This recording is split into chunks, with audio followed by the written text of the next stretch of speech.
Mali, el estado heredero de 3 de los grandes imperios del África Occidental y punto histórico de encuentro entre las civilizaciones blancas del norte y la negra del sur, es hoy un país de diáspora intensa. 4 millones de malianos, casi un tercio de la población, han emigrado desde este país, el cuarto más pobre del planeta.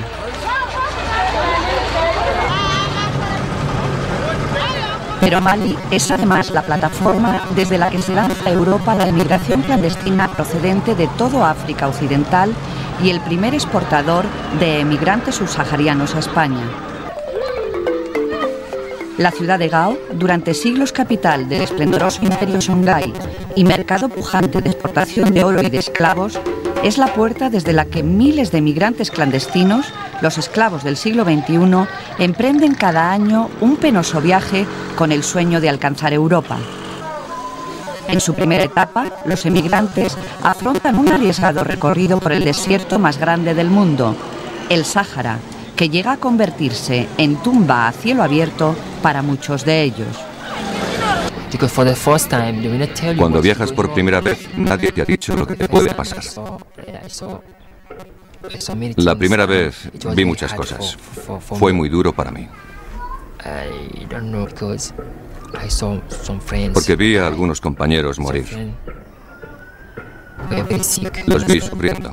Estábamos muy enfermos. Vi a algunos compañeros que no pudieron continuar porque se les acabó el dinero. Vi muchas cosas, muchas cosas. No puedo contar todo lo que vi. Se nos averió el coche y tuvimos que estar en el desierto durante un mes. Un mes en el desierto. No teníamos agua para beber. Tuvimos que estar hasta una semana sin comer nada.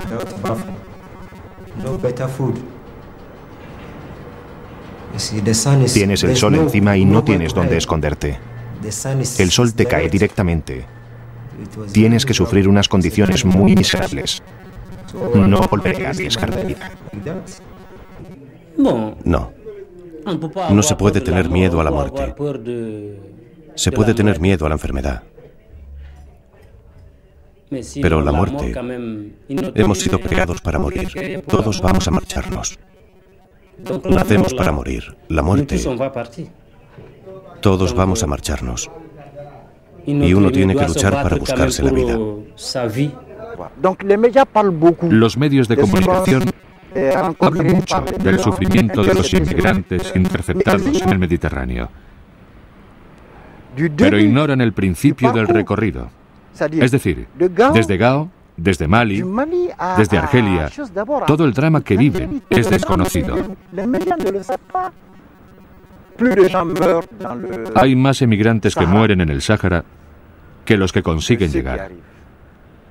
Y la gente que consigue llegar a Tamarmasset lo hace después de haber escapado de la policía y de la muerte.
Gao, 50.000 habitantes, a orillas del Níger y en las puertas del desierto, es la ciudad más pobre de uno de los países más pobres del mundo.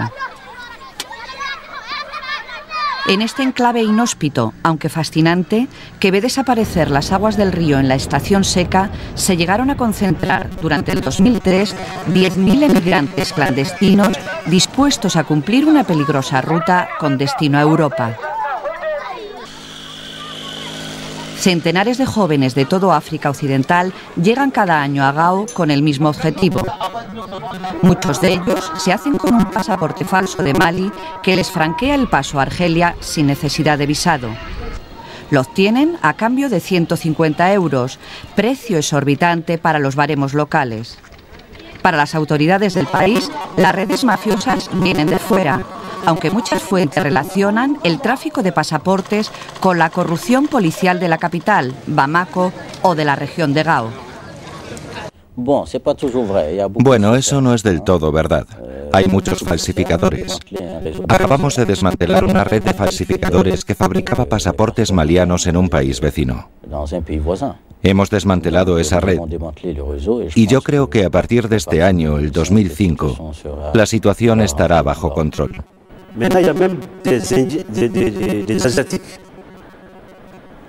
Ahora hay incluso asiáticos que desembarcan en Bamako, consiguen pasaportes falsos y cruzan el Sáhara para entrar en España, principalmente en España o en Francia. ¿Por qué eligen salir por Gao? Quizás sea la vía más propicia para los emigrantes, porque como en la frontera entre Argelia y Marruecos y Mauritania hay redes organizadas por el tráfico, pues eligen ese camino.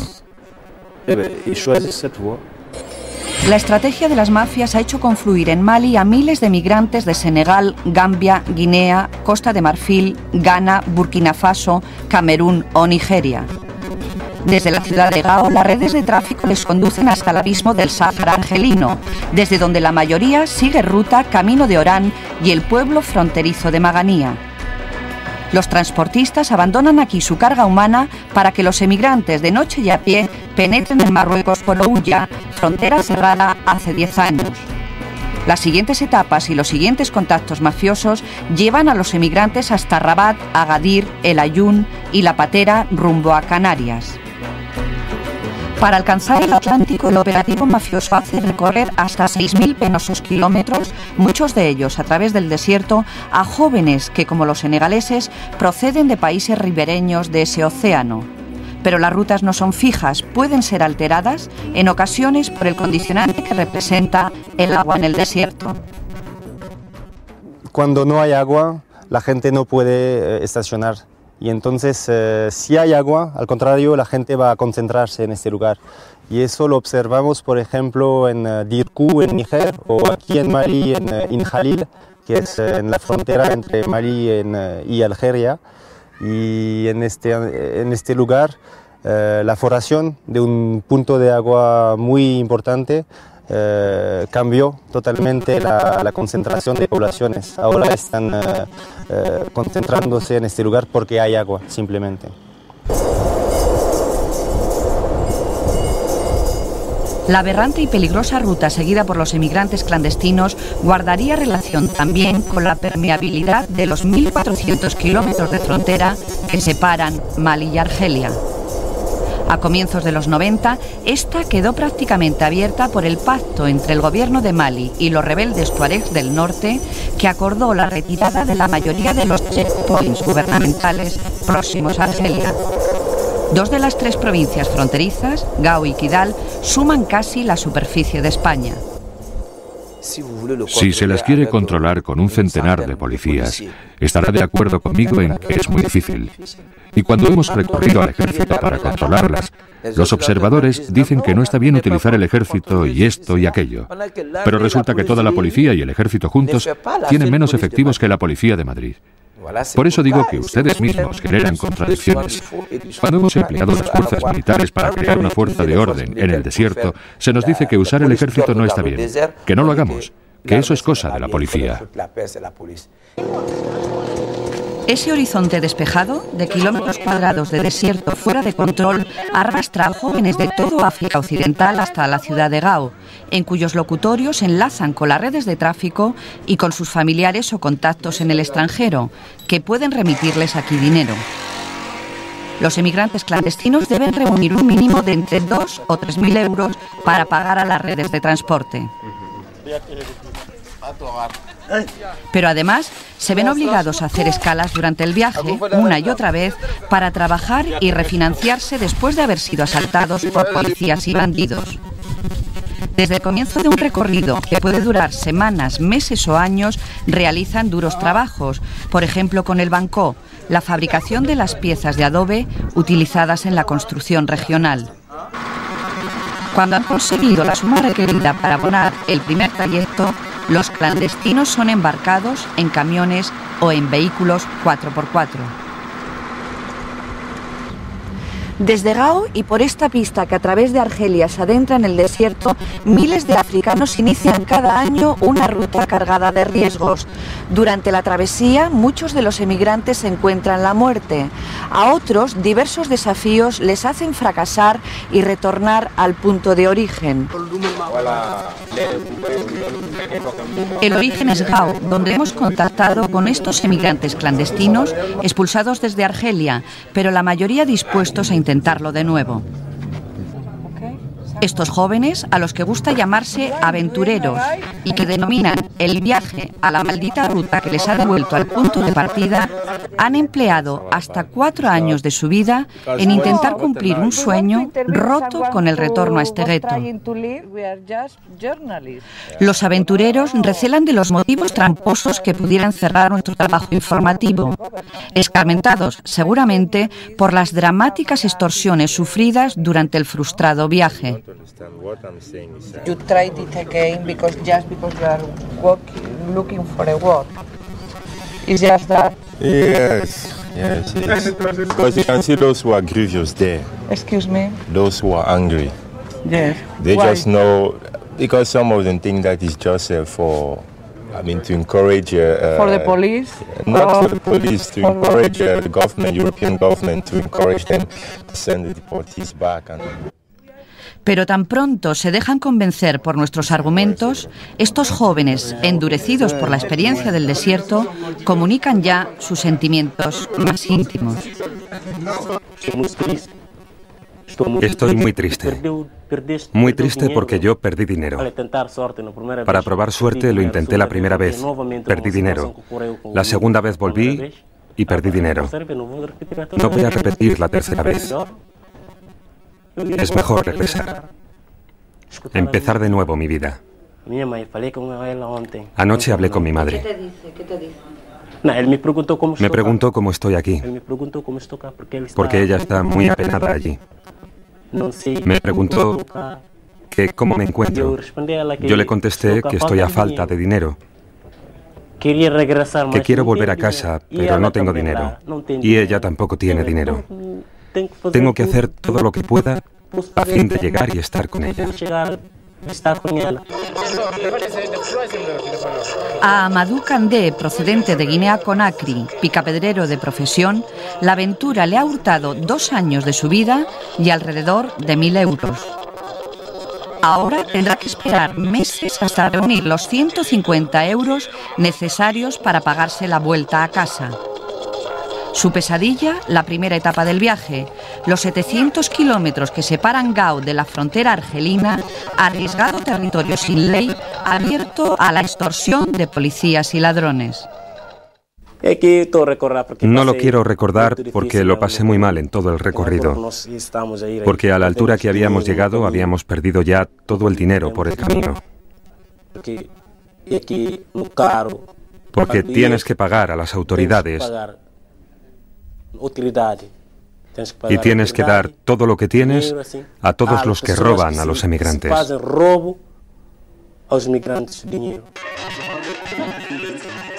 A los aventureros les une el vilo, versión de póker que se juega en todo África Occidental, y su comunicación mediante lenguas africanas comunes. También les une la experiencia de la deportación. La mayoría han sido detenidos cuando habían alcanzado el centro o norte de Argelia. Han pasado semanas de cárcel y hasta 5 meses de detención por campamentos argelinos durante el camino de vuelta hasta la deportación masiva a Mali.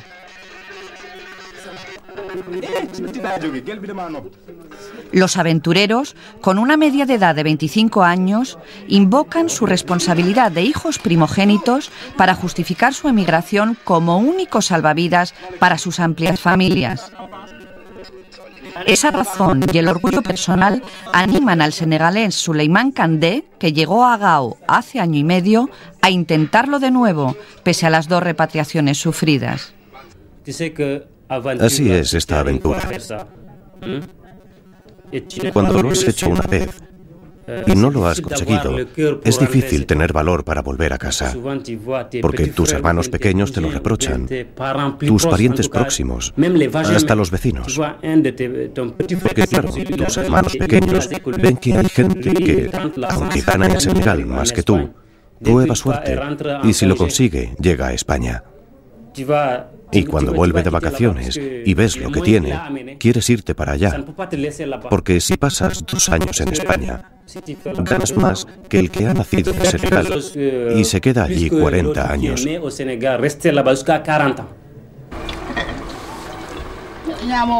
Souleymane Kandé dice que la mayoría de los senegaleses rechazan, pese a ser mucho más corta, la ruta por Mauritania, porque es más cara que la que les obliga desde Mali a atravesar Argelia. Por aquí, la inmigración clandestina es realmente dura.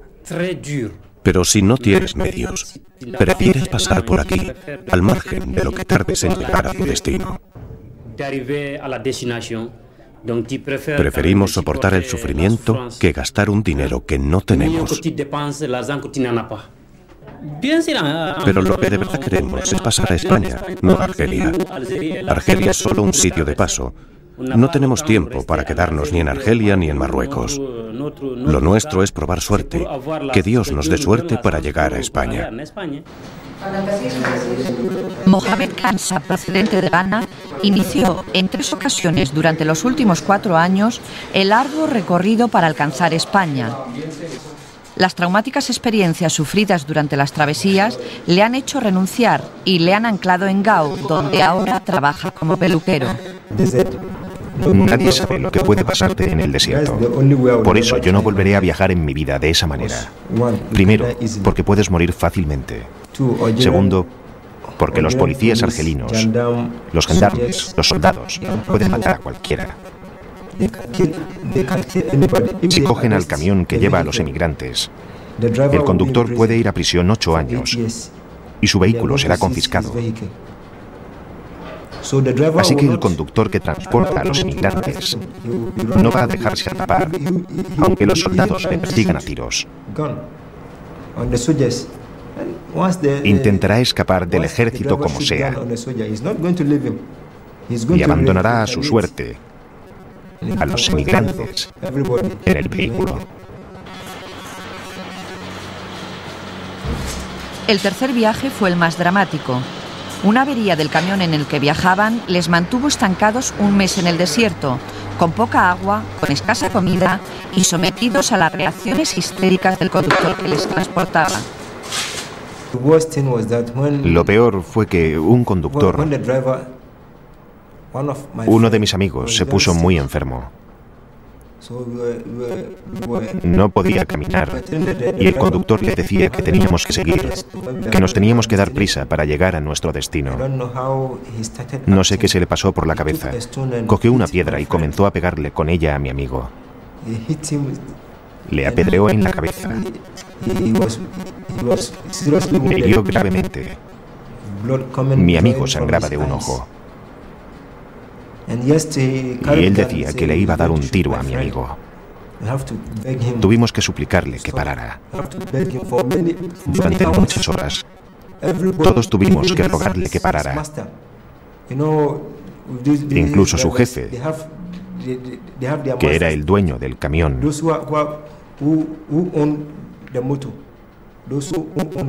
suplicaba al conductor que se calmara. Pero él decía, no, le voy a matar. El maliano Moussa Meiga acaba de regresar a Gao desde Marruecos, país en el que consiguió entrar en 2 ocasiones. Su nacionalidad le permitió cumplir el viaje por Argelia sin ser extorsionado como el resto de los africanos, pero tuvo que pagar el precio de la clandestinidad para adentrarse en Marruecos. En esa etapa del recorrido vivió él las experiencias más angustiosas, duras para el recuerdo y difíciles para la confidencia. La gente se suele morir en accidentes de carretera porque se viaja de noche.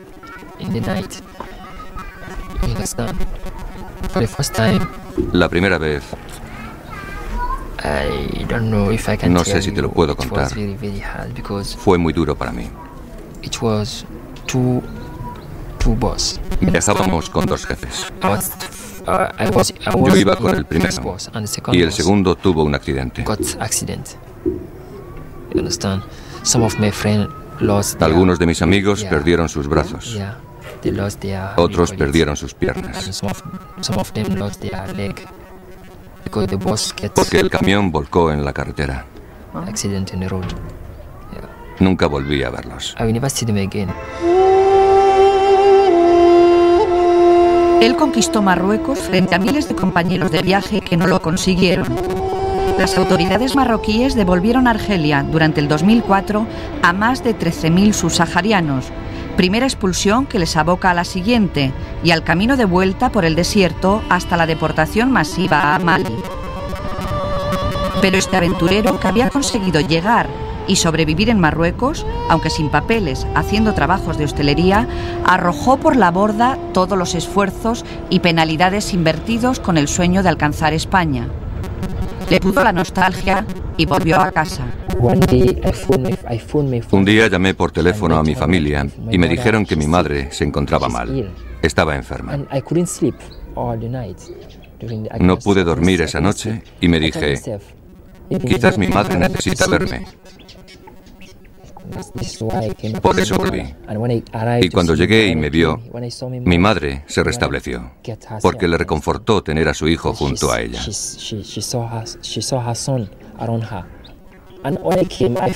Una cosa que yo sentía cuando estaba lejos, en Marruecos, era: la búsqueda de dinero no me puede hacer olvidar a mi madre.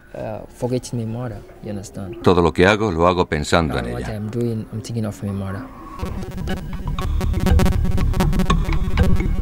Después de la visita familiar, Moussa Meiga vuelve a aventurarse en el viaje. Nueva ruta por el desierto, nueva entrada clandestina, otra vez hasta Rabat y 4 meses allí haciendo cambio de moneda para conseguir euros y poder embarcar en patera. Pero esta vez el trauma por la muerte en el océano de los compañeros con los que convivía en Rabat le ha devuelto a Mali. Ellos murieron cerca de El Aaiún, yendo a Las Palmas. Me dijeron que querían llegar a Europa. Pagaron su dinero por la patera y después de una semana supe que se habían muerto. No llegaron nunca. Y esto me hizo sentir... Sentí que mis amigos habían dejado a sus familias como yo dejé a la mía. Y sus familias pensarán que han llegado a España, que sus hijos están viviendo en otro país, pero no saben lo que está ocurriendo. No saben lo que les ha pasado a sus hijos. Y sentí algo dentro de mi corazón. No te puedo explicar lo que sentí cuando supe que mis amigos habían muerto en el océano. La tradición de la emigración, la práctica del abandono del hogar, arraiga entre los malianos a edad temprana. Los jóvenes de esta escuela coránica de la ciudad de Mopti recitan mecánicamente los suras durante 4 horas al día. Salmodia en árabe, una lengua que los alumnos no entienden. Han sido entregados por sus padres a un maestro, al marabut, para que durante aproximadamente 2 años les forme exclusivamente como buenos musulmanes. Los jóvenes talibes proceden de pueblos míseros, distantes una media de 100 kilómetros, y a los que solo retornarán cuando acabe su aprendizaje o, en el mejor de los casos, para ayudar a la familia en puntuales tareas agrícolas de subsistencia. Algunos padres dejan en manos del marabut a su hijo junto con un saco de arroz. Los más pobres solo entregan al niño. el marabú reconoce que 3 veces al día envía a mendigar a los alumnos. Los marabuts no explotamos a los niños, pero no podemos alimentarlos, así que se tienen que buscar su comida.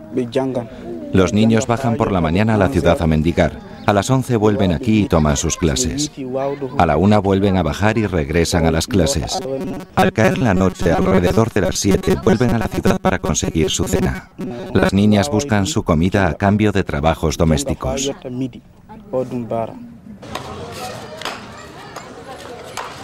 En Mali se registran decenas de casos de explotación infantil por parte de marabús que utilizan a los niños como fuerza de trabajo agrícola o los implican en situaciones sensibles. Los pequeños son enviados, por ejemplo, a mendigar a los mercados locales semanales y a las estaciones de autobuses, centros de captación de las redes de tráfico de niños, fenómeno endémico en toda África Occidental, pero industria pujante en Mali. Sikasso, al sur del país, fronteriza con Costa de Marfil y con Burkina Faso, es la región donde más niños han sido reclutados y han desaparecido para sus familias. Nuestra experiencia en Mali es que la mayor parte de los niños víctimas de tráfico infantil han sido llevados a Costa de Marfil para trabajar en las plantaciones de cacao. Pero también hemos detectado casos de chicas que han sido llevadas hasta otros países, como Guinea-Conakry, para trabajar en el servicio doméstico. Y en el interior de Mali también se dan casos de tráfico infantil. En este caso, los niños malianos son llevados a trabajar a los campos de arroz. Así que el tráfico infantil abarca diversas áreas. Afecta también a las niñas utilizadas en la prostitución. Los niños hacen algo sobre lo que no les habían hablado, pero sobre todo no tienen libertad para hacer lo que quieren. Tráfico interno y tráfico externo. En esta estación de la región de Sikasso, las organizaciones que combaten la trata infantil advierten a mayores y jóvenes sobre la actuación de los traficantes. En los vídeos divulgativos, niños rescatados de las garras mafiosas muestran las huellas del maltrato físico y hacen relato estremecedor de su experiencia. Se estima que 15.000 niños malianos, la mayoría de ellos adolescentes, han sido atrapados por las redes de tráfico infantil. Casi todos ellos se encontrarían en Costa de Marfil, cautivos en alguna plantación y trabajando como esclavos. Los transportistas de la región colaboran con las autoridades alertando sobre cualquier movimiento de niños cerca de las fronteras. Los cazadores tradicionales rastrean la sabana en busca de las víctimas. El acuerdo, firmado hace 4 años entre los gobiernos de Mali y de Costa de Marfil, pretendía la repatriación de 100 niños al mes. Solo ha podido recuperarse a 620 desde aquella fecha. La crisis en Costa de Marfil impide la repatriación de niños a Mali, debido a que es el gobierno de Costa de Marfil el que debe identificar los lugares de trabajo infantil, rescatar a los niños y transportarlos hasta la frontera para entregárselos a las autoridades de Mali. Además, la crisis en Costa de Marfil ha ralentizado los desplazamientos desde Mali hacia ese país, pero los traficantes, que son gente muy astuta, han reconducido el tráfico infantil hacia otras fronteras. Por eso ha aumentado la interceptación y repatriación de niños en la frontera con Burkina Faso.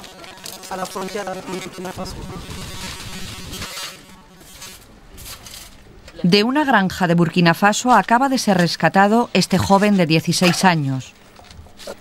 Kaba Traoré estaba en casa de un amigo cuando un adulto le ofreció trabajo por 3 meses en un maizal de un pueblo próximo a cambio de mucho dinero. Se dejó tentar y marchó sin avisar a sus padres. Cuando me desviaron de la carretera y me llevaron por pistas, me asusté mucho porque empecé a recordar lo que había oído de los niños esclavos. Me pasaron la frontera de noche, a pie.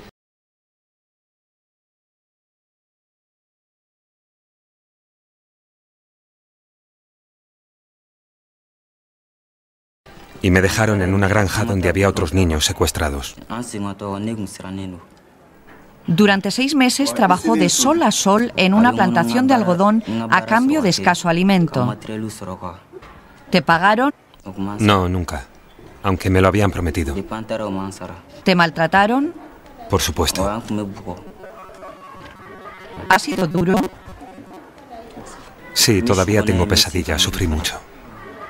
48 horas después de su desaparición, su madre, Ina Touré, se movilizó junto a otras familias de Sikasso en la misma situación. Pidieron ayuda a cazadores que rastrearon los pueblos fronterizos y consiguieron repatriar a 3 jóvenes malianos. Todos los días ocurren casos como el nuestro. Quiero advertir a los padres, sobre todo a las mujeres, que no dejen marchar a sus hijos para trabajar lejos. Todos los días oímos hablar de casos de tráfico de niños y muchas veces el primer chico que llega a la plantación muere por el exceso de trabajo que sufre hasta que llegan más niños esclavos.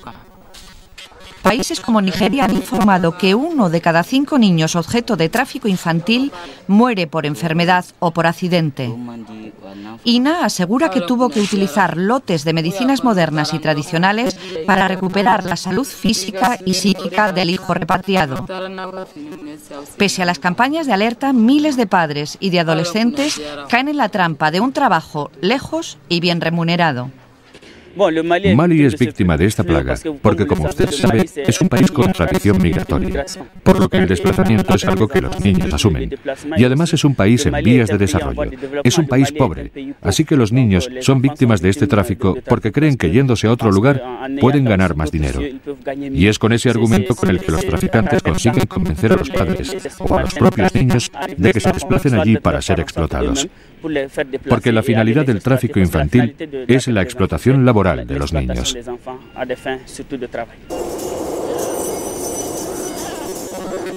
En el área rural arranca el círculo migratorio de los malianos, obligados a buscar la supervivencia con un desplazamiento cíclico por el interior del territorio, de un campo a otro campo, del campo a la capital, o salto desde aquí hasta otro país e improbable vuelta a casa.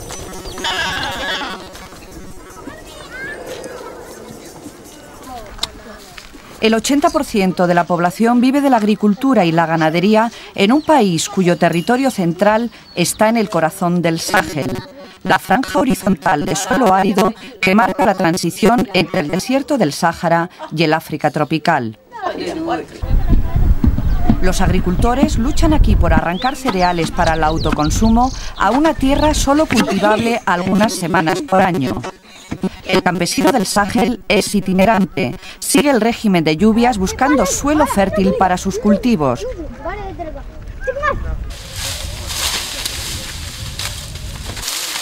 En el sur, con clima menos hostil, la carencia de productos químicos deja los campos abiertos a la voracidad de pájaros y langostas.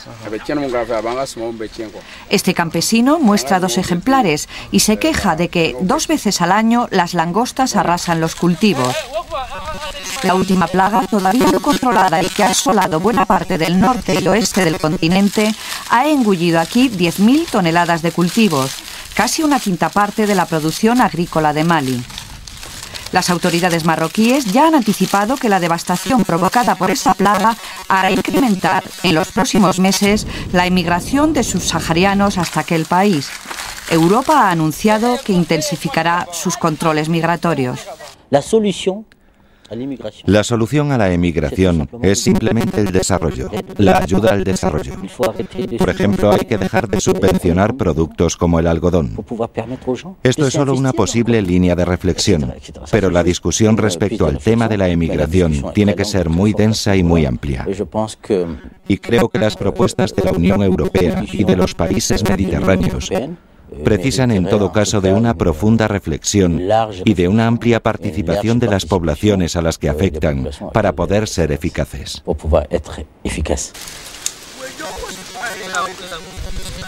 La crisis del algodón y la intensificación del movimiento migratorio van de la mano. La política de subsidios de los países desarrollados, sobre todo de Estados Unidos, que han acarreado stocks y descenso de la cotización del algodón en el mercado internacional, han empobrecido al Estado de Mali, segundo productor africano después de Egipto.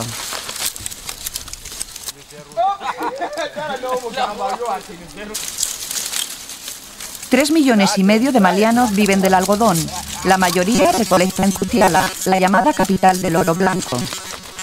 Los campos tienen aquí una media de 3 hectáreas y reportan al campesino unos beneficios de 1.500 euros anuales, frente a las sumas obtenidas por los productores subsidiados de las grandes plantaciones norteamericanas. Allí la producción está mecanizada e irrigada. Aquí es manual y se hace mirando al cielo. Dependemos de la lluvia. La estación de las lluvias puede ser buena o mala, y el algodón necesita muchos cuidados. Y rezamos a Dios para que nuestra cosecha de mijo y maíz sea suficiente y no tengamos que comprar alimentos suplementarios para alimentar a nuestras familias. Ya nos supone un esfuerzo muy duro pagar la inscripción escolar de nuestros niños y las visitas al médico. Los 1.700 kilómetros del Níger que recorren Mali se convierten en codiciada fuente de vida y de comunicación en un país sin litoral y sin infraestructuras viarias. Pero su caudal se ve sometido también a drásticos ciclos de crecidas y decrecidas. Las aguas del Níger irrigan además más de 1 millón de hectáreas de cereal, agricultura de inmersión que ineludibles ciclos de sequía también arruinan. Las oleadas de sequías han empujado a decenas de miles de agricultores desde el campo hasta la capital, Bamako, desde donde muchos de ellos saltaron a la emigración exterior. Otros sueñan la oportunidad de hacerlo. La mayoría de esos campesinos que escapaban de una hambruna segura buscaron refugio en el barrio de Banconi, populoso barrio donde se concentran más de 100.000 emigrantes.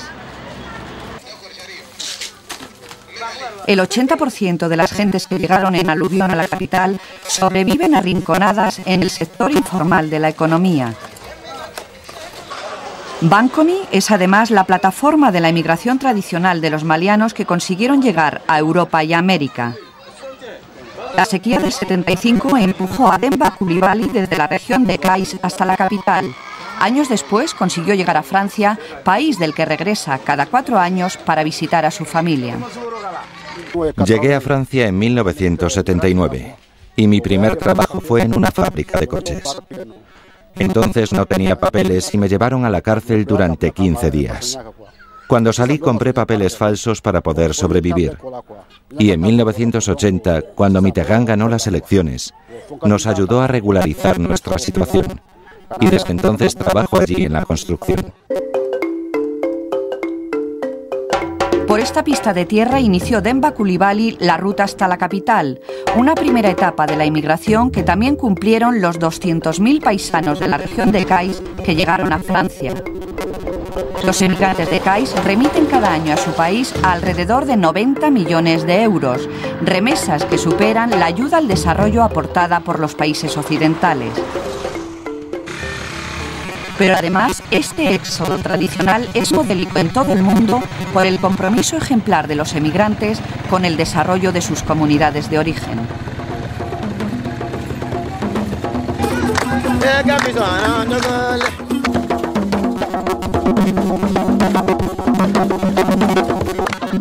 Con espíritu hospitalario africano recibe el pueblo de Diankunté Cámara, en la región de Kais, al equipo de Emportada.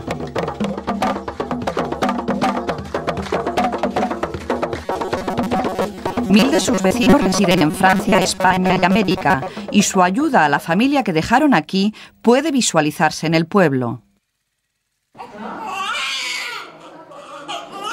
Pero además, los emigrantes de Diankunté sufragan el sueldo de las 2 enfermeras del centro de salud en un país donde el 40% de la población no tiene acceso a servicios sanitarios mínimos. Los emigrantes de Diankunté pagan el equipamiento de la escuela local en un país donde solo el 18% de los chicos y una tasa inferior de chicas estudian la secundaria. Los emigrantes de Diankunté han conseguido el milagro de hacer llegar el agua hasta su pueblo. La prospección y canalización de agua, que emana a 8 kilómetros de distancia, ha costado casi 60.000 euros, inversión aportada euro a euro por los emigrantes a costa de sus modestos salarios.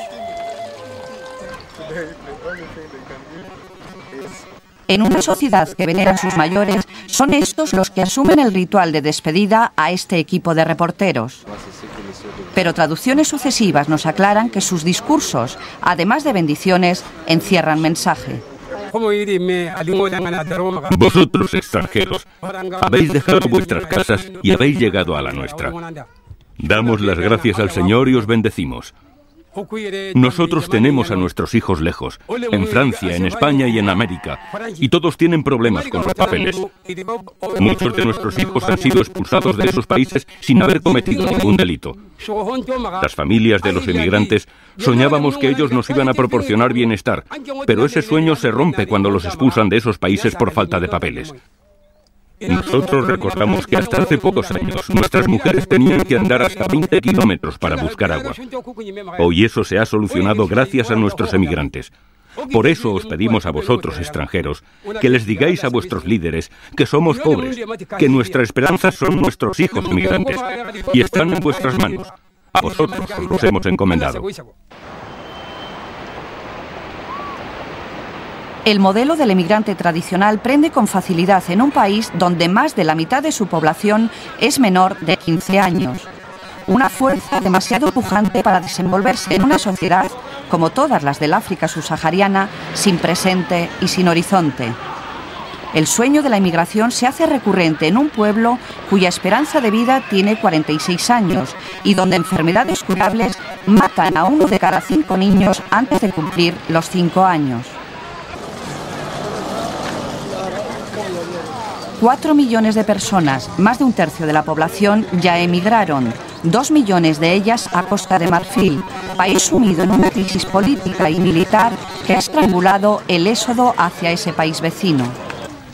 Pero las familias malianas llevan décadas consiguiendo que cada generación uno de sus miembros logre emigrar al exterior, único ámbito posible para cualquier esperanza. Y en esta tradición han crecido jóvenes como Musa Maiga. Su padre, que ya murió, emigró desde Mali a Ghana.